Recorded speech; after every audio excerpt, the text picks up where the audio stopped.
Balkan অঞ্চলের দেশ ক্রোয়েশিয়ার রাজধানী জাগ্রেবে ফ্যাসিবাদ বিরোধী বিক্ষোভ অনুষ্ঠিত হয়েছে। রবিবার জাগ্রেব সহ দেশটির 4টি বড় শহরে অনুষ্ঠিত এই বিক্ষোভে হাজার হাজার সাধারণ মানুষ অংশ নিয়েছে। দেশটিতে বাড়তে থাকা ফ্যাসিবাদ এবং অসহিষ্ণুতার বিরুদ্ধে প্রতিবাদ করতেই এই বিক্ষোভের আয়োজন করা হয়। ইউনাইটেড এগেইনস্ট ফ্যাসিজম উদ্যোগের অংশ হিসেবে আয়োজিত বিক্ষোভটিতে ক্রোয়েশিয়ার বেশ কয়েকটি সংগঠনও অংশ নিয়েছে।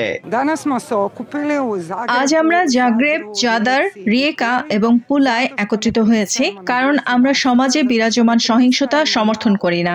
আমরা আমাদের সমাজে ফ্যাসিবাদ দেখতে চাই না। আমরা এমন একটি সমাজ চাই যেখানে ক্রোয়েশিয়ার সকল মানুষ তাদের জাতি পরিচয় নির্বিশেষে নিরাপদ বোধ করবে। বিক্ষোভকারীরা মিছিল নিয়ে জাগ্রেবের কেন্দ্রস্থল অতিক্রম করে।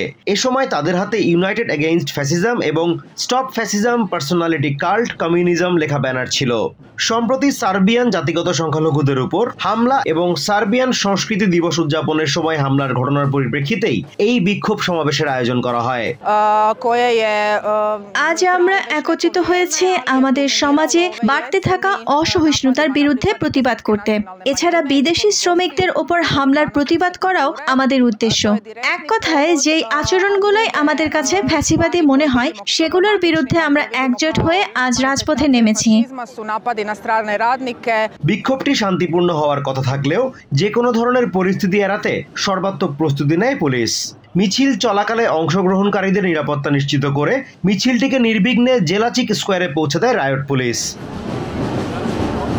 বিক্ষোভকারীদের দাবি এমন এক সমাজ ব্যবস্থা গড়ে তোলা যেখানে জাতিগত পরিচয়ের কারণে কাউকে হামলার শিকার হতে হবে না।